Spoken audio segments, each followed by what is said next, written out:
Assalamualaikum warahmatullahi wabarakatuh. Terima kasih. Perkenalkan, nama saya Muhammad Arito Hanggoro dengan NIM E1A023-106.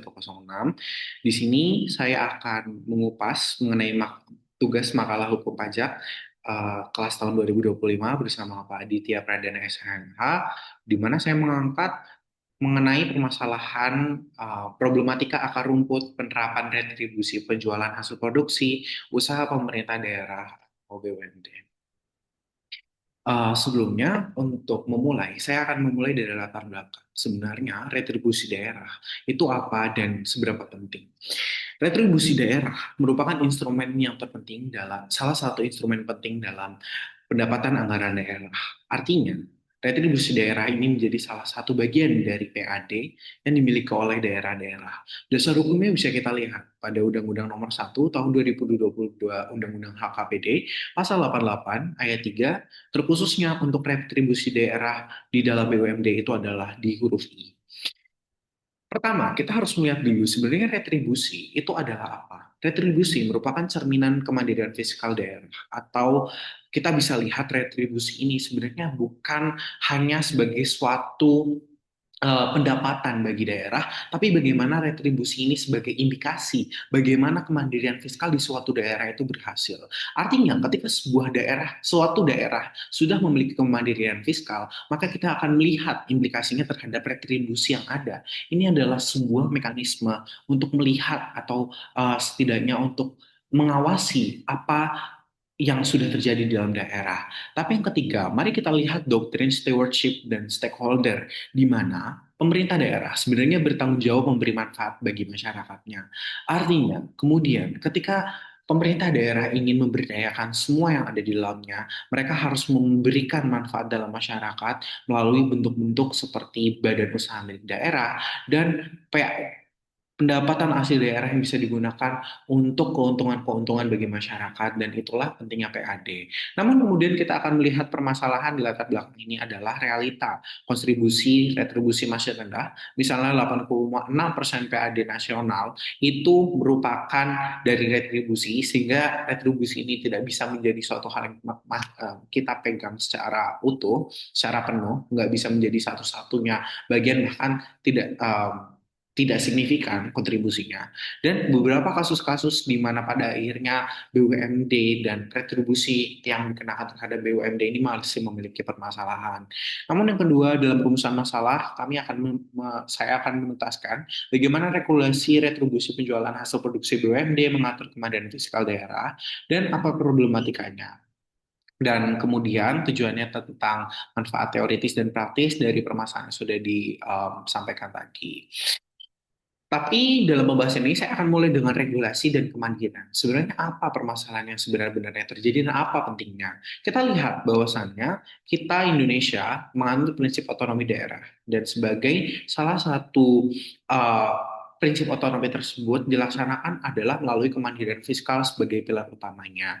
Artinya kemandirian fiskal ini memiliki peranan yang penting dalam mengukur apakah suatu daerah memiliki otonomi yang bagus atau tidak. Karena kemudian otonomi daerah itu bagaimana daerah menyelenggarakan urusan-urusannya, dan salah satu kunci untuk menyelenggarakan urusan tersebut, hal yang sangat penting di dalamnya adalah merupakan bagaimana sejatinya daerah itu dapat mengelola pendapatannya sendiri.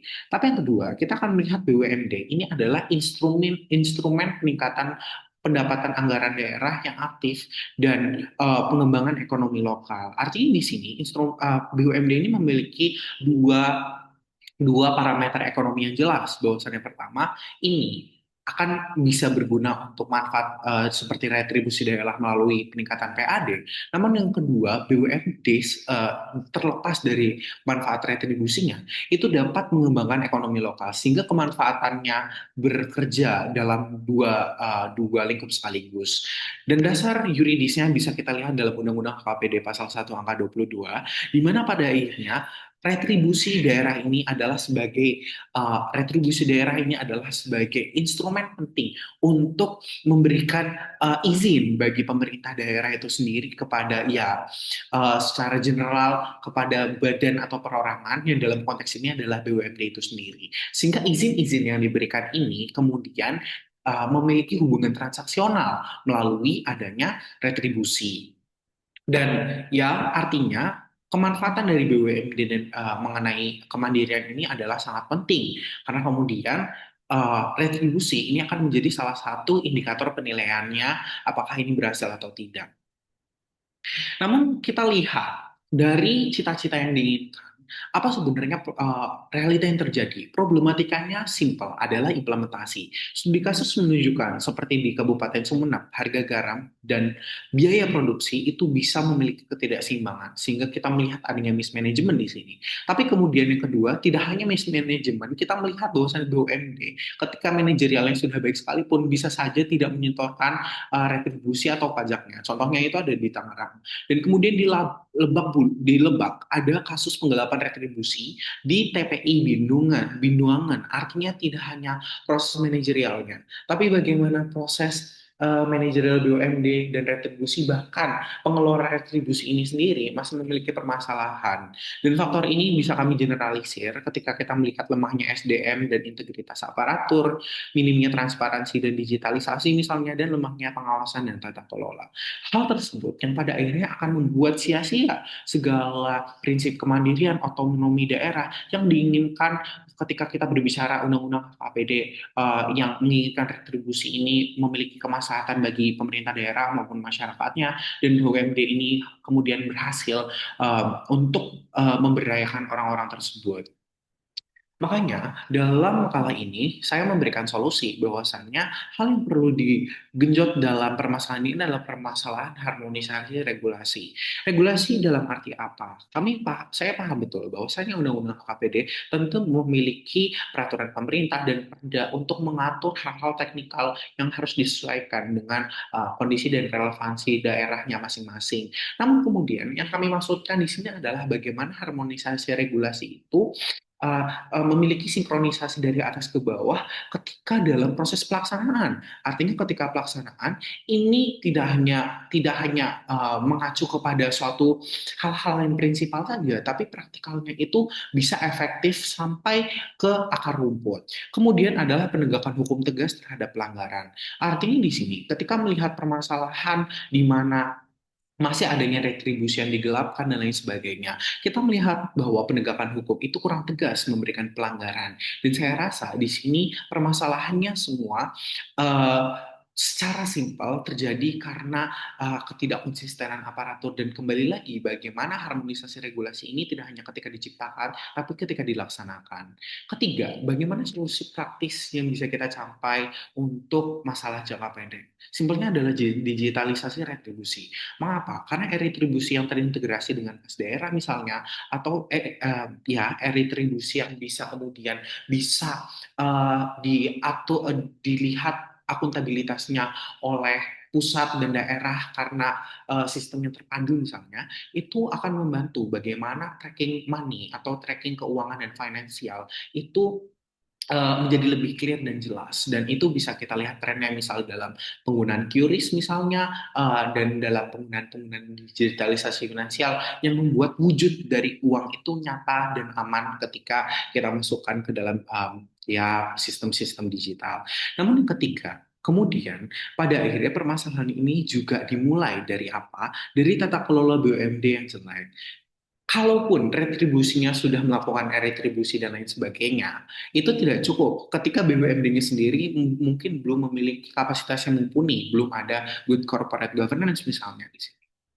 Dalam kajian saya melihat ketika pada akhirnya retribusi dimaksimalkan sistemnya, tapi BUMD daerah masih memiliki ya permasalahan manajerial yang di daerah-daerah masih sama saja, tidak menghasilkan profit dan lain sebagainya, itu akan percuma. Maka dari itu harus dimulai juga dari BUMD-nya.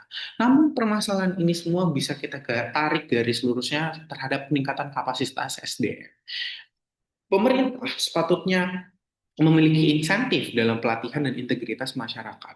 Kan kemudian, ketika kita melihat masalah ini sebagai masalah yang multidisipliner, yang tidak hanya bermuara dari aparatur-aparatur retribusinya saja, pajaknya saja, tapi juga mulai dari manajerial BUMD, kemudian orang-orang yang terlibat di dalamnya. Ini artinya Indonesia harus memulai semua itu dari bagaimana peningkatan kapasitas SDM, misalnya melalui edukasi, misalnya melalui sosialisasi dan lain sebagainya. Dan itu harus dimulai oleh insentif pemerintah. Dan yang terakhir adalah pelibatan masyarakat dan stakeholder untuk sosialisasi tarif dan manfaat retribusi. Mengapa? Karena harapannya ketika pemerintah sudah membenahi ini dari aparatur retribusinya, BUMD-nya, kemudian SDM-SDM-nya, hal yang paling penting adalah masyarakat di sini sebagai pressure group yang akan selalu menjaga check and balance yang terjadi dalam dinamika kepemerintahan. Maka setidaknya apapun yang regulasi yang dibuat masyarakat, regulasi yang dibuat pemerintah, kemudian dilaksanakan dieksekusi oleh pemerintah tidak berjalan sesuai dengan semana semestinya, itu bisa dicek and balance kan oleh pemerintah, oleh masyarakat yang turut dilibatkan sebagai stakeholder. Dan demikianlah menurut saya bagaimana permasalahan retribusi ini bisa diselesaikan melalui pengembangan SDM yang mumpuni dan tidak hanya berkaca pada norma-norma yang ada dalam perundang-undangan.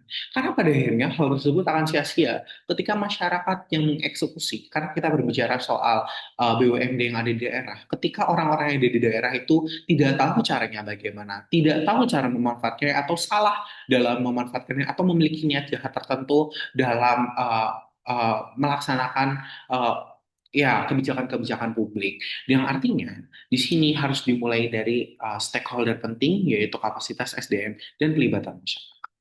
Maka demikian, terima kasih. Itu sekiranya yang saya dapat sampaikan. Dan mengenai analisis ini, semoga walaupun saya mungkin memiliki analisis yang kurang dalam permasalahan-permasalahan normatif dan yuridis, karena kemudian pada akhirnya sebenarnya undang-undang dan regulasi itu sudah cukup berpengaruh, sudah cukup harmonis dan sinkron. Tapi kemudian yang saya temukan bukan lagi masalah perundang-undangan atau harus bagaimana undang-undang itu diperbaharui atau diperbaiki. Tapi permasalahannya adalah bukan mengenai alat regulasinya, tapi mengenai orang-orang yang pada akhirnya mengeksekusi, bagaimana orang-orang yang mengambil role itu ternyata masih memiliki permasalahan, sehingga akan percuma kalau kita memberikan alat-alat terbaik sekalipun, regulasi terbaik sekalipun, namun orang-orang yang melaksanakannya itu masih memiliki kapasitas yang kurang. Maka demikian, terima kasih. Sekian, wassalamualaikum warahmatullahi wabarakatuh.